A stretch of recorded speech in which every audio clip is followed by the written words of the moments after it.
Hey guys, this is the weekend in the life of a cinematographer.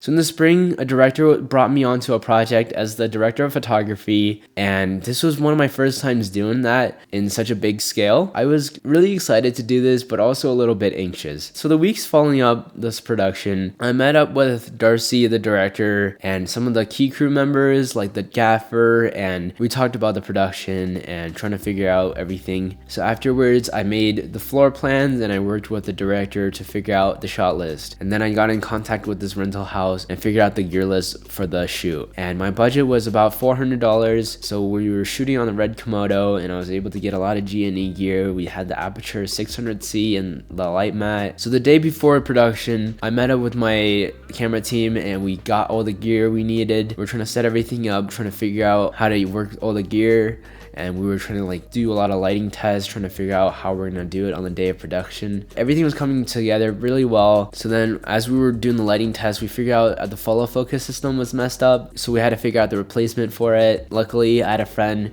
who lived nearby and I was able to rent it from him. So the day of production finally hit, and in the morning I went to get some coffee with my camera team, trying to talk the day through, and then we were doing a lot of camera prep and then trying to figure out the follow focus system and all the tear decks and stuff. So then we packed everything in my car and then we headed out to the location, and we were kind of behind schedule. So after we got to the location, we moved all the gear upstairs, and then the first scene is the bedroom scene. I had the camera set up outside the door because I wanted to add some depth with the door frame and everything. And then I was working with the gaffer and the production designer to set up the scene. So there's a window inside the bedroom. We used it as the motivation for the key light. We had the 600C bouncing up onto the ceiling, and then we used some negs to create some nice shadows. And then we also had PD put up a blanket on the wall because the wall was bouncing way too much light, and it was a dark colored blanket. And then we began filming the scene, and the director worked with the actors and I was trying to figure out all the camera angles. And then after the wide shot, we moved in for some close-ups. 75 to 125 millimeter was so good. And then we shot the scene inside the closet, and that was kind of tricky because it was such a small space to light, and it took me such a long time to figure out how I'm gonna make the lighting look natural. And I think I somewhat did, but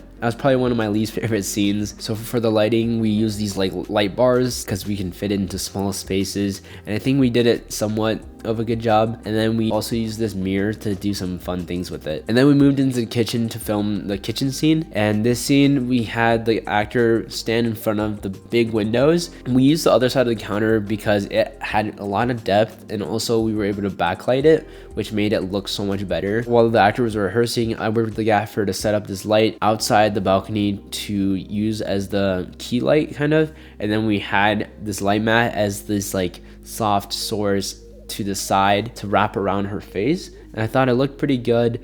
So after we were done setting up, we had lunch and then came back and shot the scene. And while we were filming, the follow focus system was acting up. It was kind of annoying, kept falling off the rail thing. So then I called up my friend who I rented it from, and I was trying to get some advice on how to make sure it worked better. And then we were shooting the part where this apple was rolling on the floor. That literally took forever to film because tracking an apple is kind of hard. I don't know. Fix it in post. Yeah, you do fix it in post. It wouldn't be that close, but I do think But I can't get. That's something you fix. Actually, I think it's fine.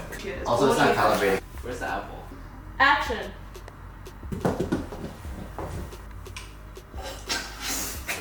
Action.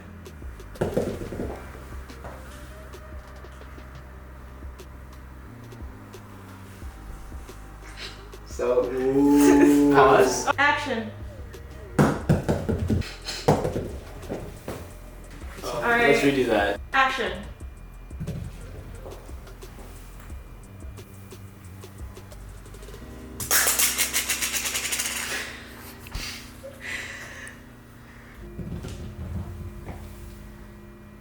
Pause. That apple's not in focus the whole time. Zian, is something wrong? This one's fine, so it has to fit. Is it in cables? Or tight in the Okay, it's good.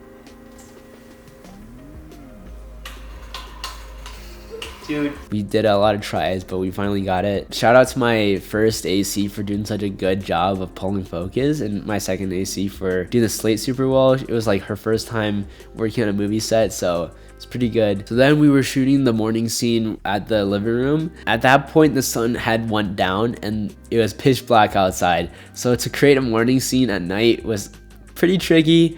We had the 600C outside with the Fresnel and the barn doors, but even with that, it still like didn't really look like the sun. So it took a lot of work with the lighting. And then after that, we were filming the bedroom scene. The bedroom scene is a night scene, and it's kind of tricky to simulate moonlight because we couldn't shoot a light through the window. Bro, I slept for like 4 hours last night. I got insomnia. So instead we had to use the lamp as a motivation for the key light, and then we had like the 600C shooting up to the ceiling to create like this moonlight. I'll give you a nice clean cut. And I really liked the way it contrasts with each other, and I thought it looked pretty good. I'm sorry that I lashed out. Okay. You've been acting strange lately, and I'm worried about you. I mean, this is the 6th time. It's like a voice in my head screaming at me, but the voice is me. Alright guys, we just wrapped for today, so now I'm basically packing everything up. It's low-key been such an exhausting day. Ethan! And then it was day 2. So in the morning, I woke up and I was like binging a ton of YouTube tutorials on cinematography, trying to figure out how to light small spaces and stuff. And I met up with the crew, and then we went to this like street area to shoot some exterior scenes of the character walking down the road. It was a lot of fun.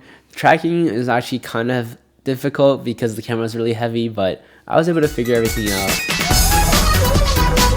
And then we went to a different location to film the living room scene at like the other character's house. We were setting up the living room, trying to figure out the lighting, and my newfound knowledge from those YouTube videos was able to help us a lot. Getting the key light, using a motivated source, creating depth, and then we had the monitor set up with my first AC, and he was getting the focus set up. Also, since my apartment was just a few floors up, I was able to grab some set decoration as well to make the scene even better. The filming went really smooth, it looked really good. Then we went to have lunch, and then we went to the road again to film some afternoon walking scenes, and that's kind of tricky again because the camera is super heavy and I had to like film a ton. I was able to use like the backlight of the sun, and I think it looked really good. And we went back to the apartment, and then we shot another scene in the living room, and then we took a break after that, and one of my crew members was playing the piano and sunset. It's a really beautiful day, and we were just having the time of our lives on set.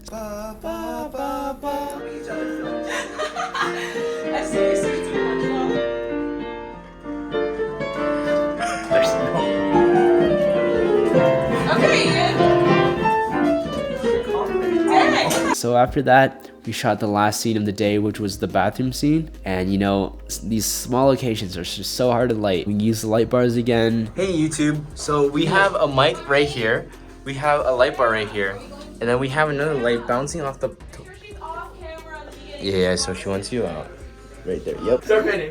So much for smoking. It'll soak it up. Go. This scene was probably my favorite scene to film just because we were all kind of tired, but we were all like just laughing, joking the whole time, trying to just have fun, and it was just so much fun. Like, I was just chilling in there. All my crew members I brought on who worked on Missing at Sea, they were just like the funniest people, and I just really enjoyed working with them. We got done filming that scene and finally wrapped. I'm hoping you guys are able to learn a lot from my process, and hope you guys enjoyed this video. See you guys in the next video. Peace out.